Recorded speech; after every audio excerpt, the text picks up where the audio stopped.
ভোটের বাজারে অভিনব প্রচার, একেবারে কেন্দ্র সরকারকে দুষে অভিনব প্রচার। কি অভিনব প্রচার? বিভিন্ন ইস্যু নিয়ে ময়দানে তৃণমূল বিজেপি প্রচারে গিয়ে কেউ কেটে দিলেন দাড়ি, কেউ বললেন রুটি, কেউ ভাজলেন চপ, কারো হাতে কাতলা।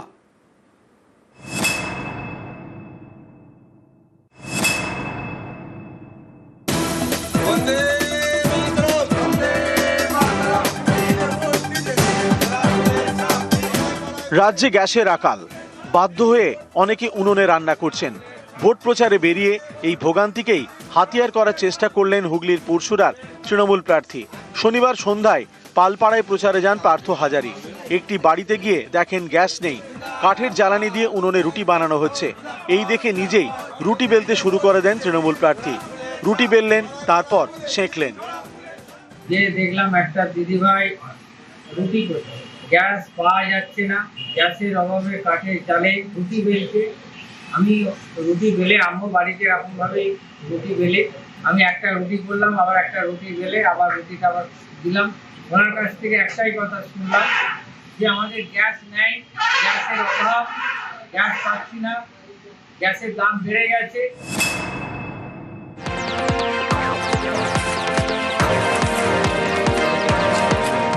ভোট বড় বালায়, জনসংযোগের জন্য কত কিনাই করতে হয়।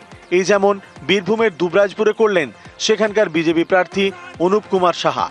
এক ভোটারের তিনি দাড়ি কেটে দিলেন।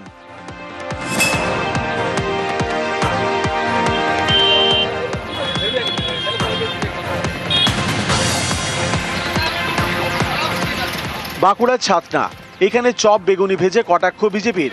রবিবার সকালে প্রচারে বের হন ছাতনার বিজেপি প্রার্থী সত্যনারায়ণ মুখোপাধ্যায়। একটি দোকানে ঢুকে চপ বেগুনি ভাজেন।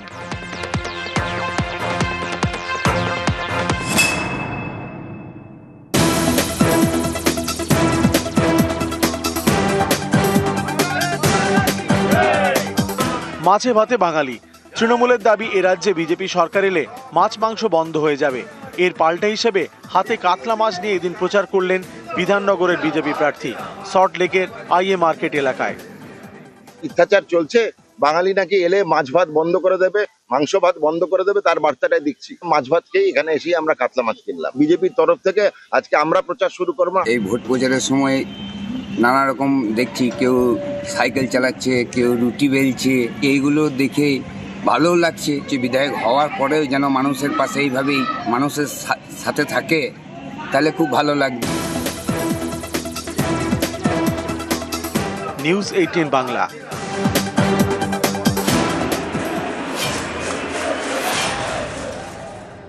আর বিভিন্ন প্রার্থীর প্রচার এবার দেখাই একটু। আজকে শিলিগুড়ির প্রচার দেখাই। শিলিগুড়ির তৃণমূল প্রার্থী গৌতম দেব, তিনি একটু খেলাধুলায় মগ্ন হলেন।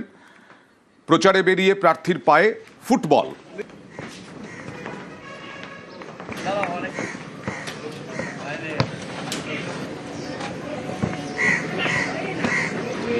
অনেক 5-6 বছর তোমার কোচিং কি নাম? এটা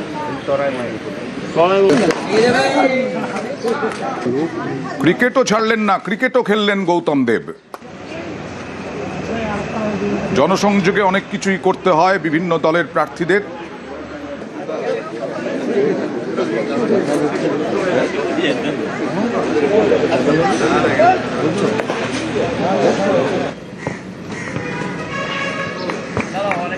শঙ্কর ঘোষ বিজেপি প্রার্থী, শিলিগুড়িরই প্রার্থী, প্রচারে নেমে শহরের উন্নয়ন ইস্যুতে তৃণমূল প্রার্থীকে আক্রমণ বিজেপি প্রার্থী শঙ্কর ঘোষের। এবারে গৌতম দেবের রাজনৈতিক জীবন সন্ন্যাস নেবে, পুরসভা নির্বাচনেও হারবেন, রাজ্যে ডাবল ইঞ্জিন সরকার হবে, এরকমটাই দাবি শঙ্কর ঘোষের। 2026-এ তৃণমূলের সরকারের পতনের সাথে সাথে এই যে বোর্ড আছে সেই বোর্ডও ভেঙে যাবে, কারণ বোর্ডের অভ্যন্তরেই গৌতম দেবকে নিয়ে, মাননীয় মেয়র সাহেবকে নিয়ে ভীষণভাবে দ্বন্দ্ব আছে। ওখানে দুবারের মন্ত্রী থাকার পরে হেরেছেন, আর এখানে হেরে ওনার রাজনৈতিকভাবে ওনার যে কেরিয়ার তার অবসান হবে। পূর্বস্থলী দক্ষিণ, সেখানেও প্রচারে তৃণমূল প্রার্থী। পূর্বস্থলী দক্ষিণের তৃণমূল প্রার্থী স্বপন দেবনাথ, দীর্ঘদিনের বিধায়ক। কৃষক শ্রমিকদের সঙ্গে কথা তৃণমূল প্রার্থীর। 70-এর ওপরে বয়স। চা চক্রে জনসংযোগে স্বপন দেবনাথ। এখনও রাজনীতির ময়দানে ছুটে বেড়ান। পূর্বস্থলী দক্ষিণের 4 বারের বিধায়ক তিনি। আমাদের এখানে কিষাণ মান্ডি মমতাদির অনুপ্রেরণায় আমাদের এলাকাতে কৃষি বাজার ছিল না, ওখানে কৃষক বাজারে অনুমোদন করেছে, কৃষক বাজার হয়েছে, ভোর 5টা থেকে বাজার হয়। কিষাণ মান্ডিতে প্রচার কার্য সেরে নিমতলা বাজারটা ঘুরেছি।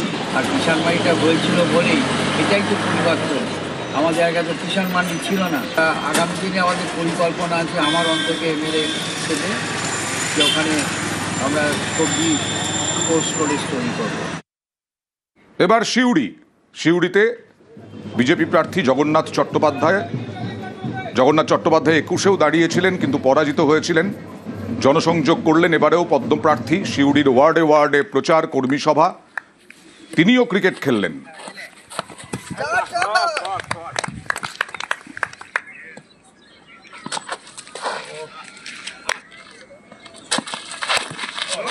প্রার্থী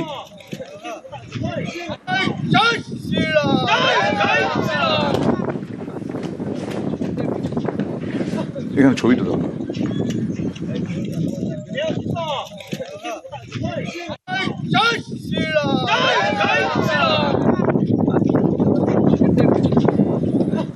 আর প্রার্থীকে পেয়ে আবার ক্ষোভ। প্রার্থী আনন্দময় বর্মন, তাকে ক্ষোভের মুখে পড়তে হলো। উত্তরবঙ্গে মাটিগাড়া নকশালবাড়ির বিজেপি প্রার্থী আনন্দময় বর্মন। এলাকায় দেখা যায় না বলে অভিযোগ স্থানীয়দের। দেখুন একটু। এটা তো আমরা কিন্তু আপনার কাছে সাহায্যটা কি পাচ্ছি বলেন? আর আমাদের এই যে মুঘলসিংহের যে রেল লাইন, আমাদের এতটা ঘুরে যেতে লাগে, এগুলো সমস্যাটা আপনাকে কতদিন ধরে জানাচ্ছি, কিন্তু আমরা কিছু পাচ্ছি না। আমি জানাইনি আপনাকে। কথা বলবো প্রতিনিধি বিশ্বজিতের সঙ্গে। বিশ্বজিৎ, একজনকেই দেখলাম অভিযোগ জানাতে, এরকম কি আরো অভিযোগ আছে?